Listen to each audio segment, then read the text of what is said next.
The Black Stars have booked a place at the 2022 World Cup in Qatar after a 1-1 draw with Nigeria in Abuja. Now, this means the Stars go through to their fourth World Cup in 5 attempts, having missed out on Russia 2018. Otado's men went into the second leg against Nigeria in Abuja, needing to avoid defeat to give themselves a chance of making it through to this year's tournament. That task seemed even more daunting as the two teams stepped out to the stadium rocking chants from the home fans. For more on this, Citi News' Nathan Kwao joins me in studio for more. Hi, welcome to Citi Newsroom. No, I can't stop smiling, you know. You have to smile. I feel like I'm already in Qatar. It's brilliant. But how do you feel? I feel excited. I mean, it was a very tense encounter, and when the referee finally blew his whistle, I was jumping all over the place. But I had to get myself together to make this appearance. Now, prior to the match, yes. How were you feeling? Were you hopeful? I mean, what was your mood like? Well, I mean, I was intense, and it was quite an odd feeling. I just felt that the Stars had what it took, really, to try and get that ticket. Was I worried the Nigerians could win that game? Of course, they were playing at home. They would have the advantage. They would want to try and qualify in front of their fans. But if you love numbers and you love statistics and you've done your research, you see that when Nigeria play in Abuja, it really doesn't end up well. Okay. They've only won 3 games in the last calendar year in Abuja, or the 3 games they trying to in this qualifying process. So you knew that there was something a little odd about this Nigerian team. And for the Black Stars, the permutation was simple. Any kind of draw or a win was going to send them through. And when you worked out the teams and you looked at everything, it was very possible that the Black Stars would get the draw. And they did. They scored first. Nigeria equalized. There were some hair-raising moments, but ultimately the Black Stars rode out the storm. After 95 minutes, the referee blew his whistle, and here we are. We are back in the World Cup. Yes. Now, let me ask you, you know, when Jojo Wallacott, you know, was added to the squad, people raised some concerns and all. Issues. But today, he was in the spot for us. How would you assess his performance? I think over the 2 legs, he was critical because he pulled off 2 important saves in either game. In that game against Kumasi, there was a chance in the first half. He had to save the ball with his feet. And in today's game, there was a cross that came in. He had to jump out and pluck the ball out of the air. Clearly a goalkeeper who's growing in confidence. And after the AFCON, several people said he wasn't fit enough to be in the team. I think that the technical handlers and their belief in him is what is giving him confidence. And what do you want from your goalkeeper? That at the most critical times, he's there to save you. And I think he saved Ghana, like I said, in 2 very critical moments, one in Kumasi and tonight in Abuja. And thumbs up to him. I think he's earned his spot between now and the World Cup. He and Richard Ofori, who used to be the regular #1, will battle it out as to who will get the attentions of the selectors. But I think Jojo Wallacott has made a solid argument for him to be at least part of this team going to the World Cup. What about the Black Stars in general? Well, I think that what they've done today is a very strong response to the failure of not making it past the group stage of the AFCON. It was a very terrible time for them. All the players knew they had let themselves down, they had let the country down, they had let everybody down. But they managed to respond, and I think that sometimes teams find a certain rallying point through failure or adversity or through a low time, and they found it post-AFCON. They found it when they were paired with Nigeria. It doesn't come any bigger than that. Beat your worst enemies or arch rivals and make it to a World Cup. You know that that's what is on the line, and I think they gave it everything they had. And I think that, you know, the players proved themselves. They showed that they really wanted to make amends. They've made amends. Between now and the World Cup, there's a lot of work. But for now, they can look back on the work they've done in these 2 games and be very, very happy with themselves. Right now, we watched it, you know, on TV. Yeah. Now, Daniel Cranting of Citi Sports watched it live from Abuja, and he joins us now. Thank you very much, Daniel, for joining us. Hi, how are you doing? I'm awesome. I'm awesome. Great. Now, what's the mood like? You know, because we are picking reports of Nigerian fans going on rampage after the Black Stars won or booked their spot in Qatar. Describe to us what is happening now. The things have calmed down now. We are in the press room and safe over here. Look, after the final whistle, in fact, about 10 minutes to the end of the game, the fans started agitating, and you could understand that their team was drawing. They needed to score and goal, and they were agitating, bottles were being thrown on the pitch. And you could just sense that if things didn't go their way, something like this may happen. And then, rightly so, it did. As soon as the whistle went, Nigerian players, some of them have waited and applauded the fans. A large chunk of them went down the dressing room. There's a Black Stars players who were on the field applauding the small contingent of Ghanaian fans who were able to fly over to Abuja. And then all of a sudden, fans managed to climb over the barricades and stormed onto the pitch. And first, they were running towards the Nigerian players. So the Black Stars players were still on the pitch trying to acknowledge the fans. And then they started running towards the Black Stars players. At that particular point in time, the players were literally chased down into the dressing room. They had to run straight into the tunnel. Into the dressing room. It was quite scary because from where we were watching, you could see a number of fans actually throwing them into the tunnel. You can't tell whether they made it as far as into the dressing room. All you can say is that some of them managed to enter the tunnels. Last year, and it was quite scary. Right. So what's the mood, with the Black Stars camp now? As of now, we don't know where the players are. Okay. They went into the dressing room. We don't know whether they've left the stadium to their hotels. But what I can say is that the press conference was scheduled to happen straight after the game. That didn't happen. We are still in the press room. Both the Nigerians and the Ghanaians have not come out for them. The press conference, so we still wait, and that's just an indication that maybe the teams are out of the stadium now. We can't tell because from where we are, and the group of Ghanaian journalists here, we were also scared for our lives because it was quite scary. Some people in the crowd were shouting and screaming where the Ghanaians are and things like that. So we had to quickly enter the press room for safety, and we've been there since. So we can't tell whether the Black Stars are still in the stadium or they've been taken to the exit. Right, thank you very much, Daniel. We'll talk to you again for more updates now. So for those of us who were in Accra, just enjoying the match, here are some scenes of jubilation as the final whistle was blown. Let's start off from the seat of the presidency.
What a birthday present, to the president. But Nathan, so what next? What does this mean for us? Well, it means that Ghana will join 31 other countries to play in the biggest footballing competition in the world. The draw will be done in 3 days' time. Okay. So by Friday, I believe the draw will be done. Even though all the spots have not been fully booked, eventually those ones will be done by the end of this week or sometime next week, because some countries will be taking part in the playoffs and all. But at least Ghana will know the group it will be in, its opponents who have been confirmed, or potential opponents who will be confirmed a little later.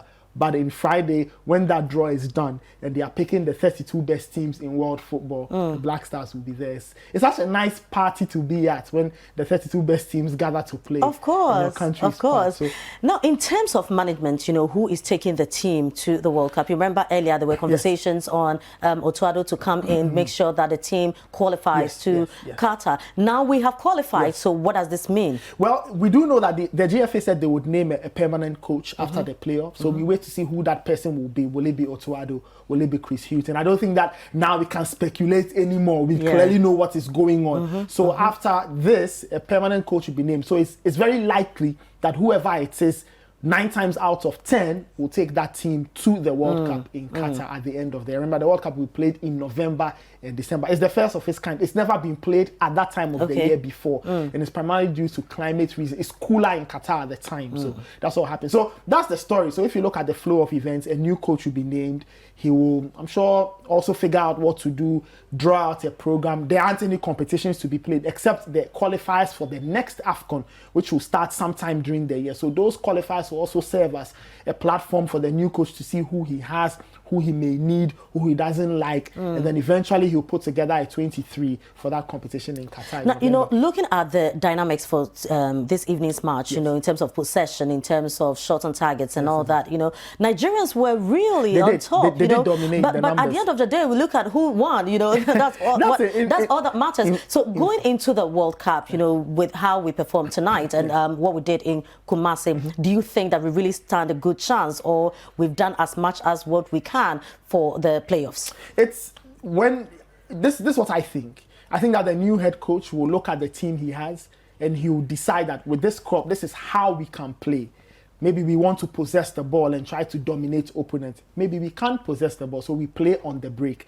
That coach will have to look at the crop of players and decide on a strategy that fits with the talent pool he has, and then he'll go into the World Cup and test his strength. Let's not forget, at that level, that is not when you experiment. You've gone through the experimental stage. You are at really the biggest footballing party, so you have to go there and show quality. Let's not forget that the Black Stars have their own standards to meet. The last time they were in the World Cup, which was in 2014, they exited from the group stage in Brazil. But 4 years prior, they made the quarterfinal. They became the third African country to make the quarters after Senegal and Cameroon. So they've reached that point before. Now the point is, now that they are back in the World Cup, what can they do? Will they be happy with a group stage exit, round of 16, quarter-final? Would they dream big and think of a semi-final or even a final or even win?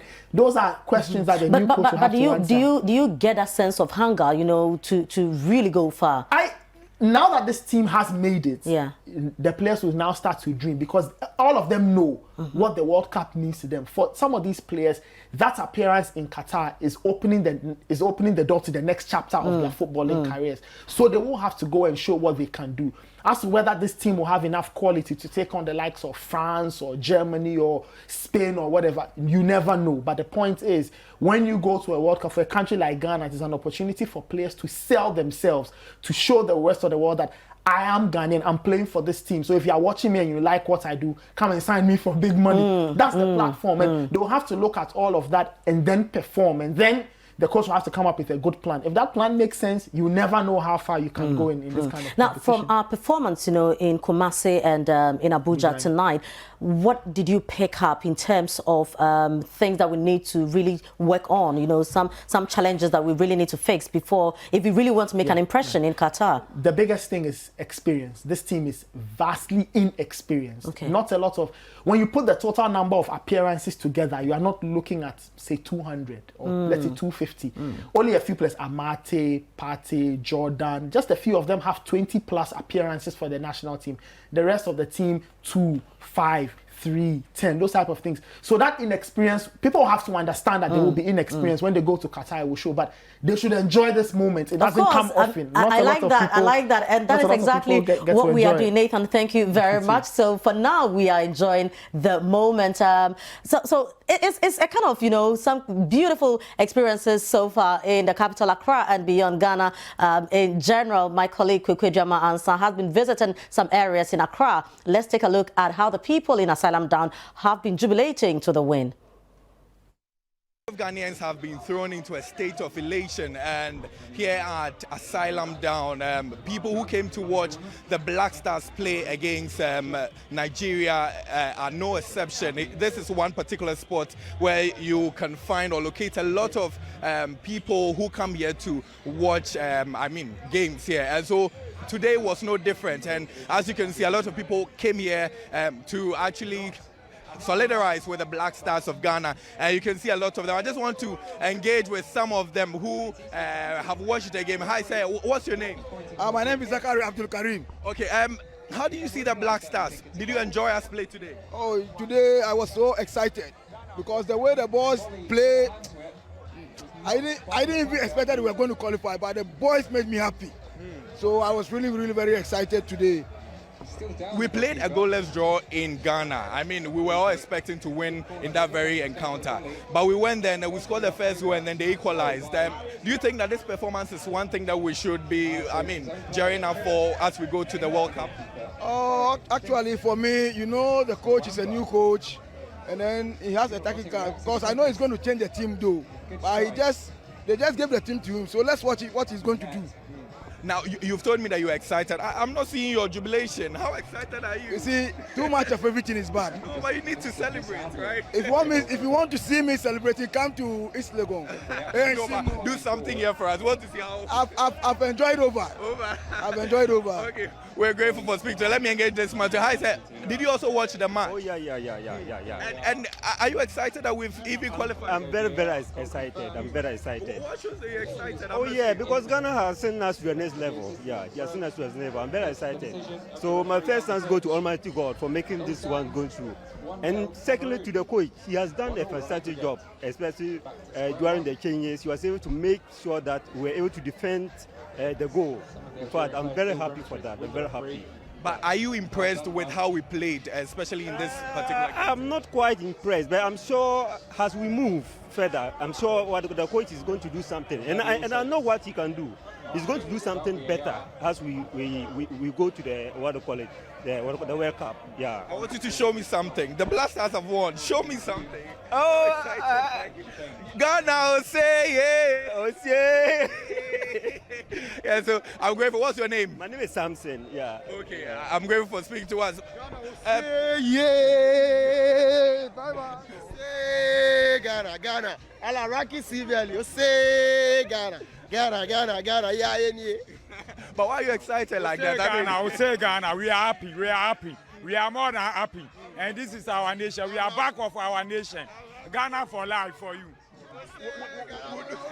So like you can see, a lot of people are excited about it. But are you, I just want to speak to you. Are you excited that the Blasters have won and we've qualified? I'm very excited, more than excited. These are your kids in the area. but I mean, you watched the game. We played here in Ghana and we went to Nigeria. Do you think that we played well?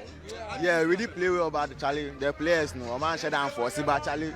It's okay. I don't understand. Why do you say that they didn't try? Especially when we had a lot of chances that we could score them, but Charlie, building up on this particular performance, do you think that we will do well when we go to the World Cup? Yeah, we will do well, but I don't think we can win, but we will do well. Yeah, we will do well. If you say we'll do well, where do you think we will reach in the World Cup? Oh, at least quarterfinals. We would, yeah, we would. Oh, there will be more players coming. There will be changes, so at least, yeah, we'll do something. I'm grateful. What's your name? Sorry? What's your name? I'm Edward. Kofi Annan.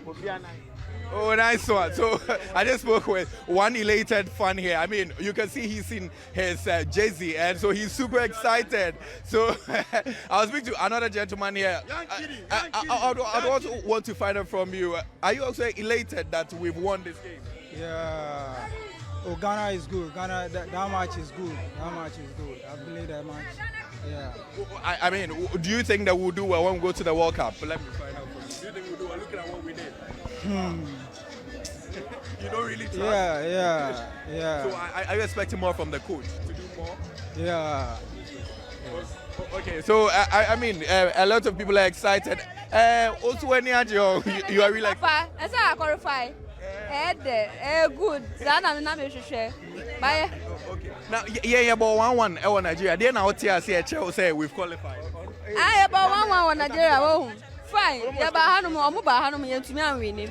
And I call and no crutches say, yeah, so what I say. And no crutches say, yeah, because some American crutches say, yeah, because here to me, I call I got show money, dear. A good idea, so what I say. Yeah, okay, my patron didn't say. They're going to marry. Right, so that is the mood in the country. We are all excited, you know, and rightly so. Nathan, so now we are very sure of ourselves. Yes, we know where we are Ghana's heading going towards, you know. We can now heave a sigh of relief because everybody was kind of panicking. But who else, you know, from Africa has qualified? Senegal, defending AFCON wow. champions. And guess who they beat? They beat Egypt. Oh, no! So a few weeks after beating Egypt in an AFCON final, they beat them again on penalties. What is it with Senegal and Egypt? Gosh. Mohamed Salah will be very upset. Very when he sees upset. Sadio Mane at Liverpool, he'll get again, angry you know, again. So they lost 3-1 on penalties. Yeah. So the Senegalese are back in the World Cup. Okay. They were there 4 years ago. They are back there. So Ghana and Senegal. We do know that other ties are at halftime. Cameroon have scored in Algeria. So it's 1-1 there. It's even. Morocco are leading DR Congo by a goal to nil. So the Moroccans are leading by 2-1 on aggregate. It was 1-1 in the first leg. And then there's a final game involving Tunisia and Mali. It's goalless, but the Tunisians won the first leg in Mali by 1-0. Okay, so the Tunisians, I'm being told, have scored a second, I believe. Okay, the Moroccans rather have scored a second. So now that they've complicated DR Congo's life, now DR Congo need to score 2 goals at least to even the tie, 1 more to win. So that's what's looking like. It looks like Morocco are likely to make it. The Algerians are hanging in the balance, but Ghana and Senegal, they've booked Africa's 2 spots, 2 out of 5. 2 out of 5. By the time the night is over, or by Wednesday morning, we'll know who Africa's representatives are in the next World Cup. But whilst in Qatar, are there teams we need to be mindful of? Yes. Everybody. Be very afraid of every team that's made it there. If they made it there, they are dangerous. Well, we'll celebrate for now and pray later. Nathan, thank you very much. I've been talking to Head of Research at Citi FM, Citi TV.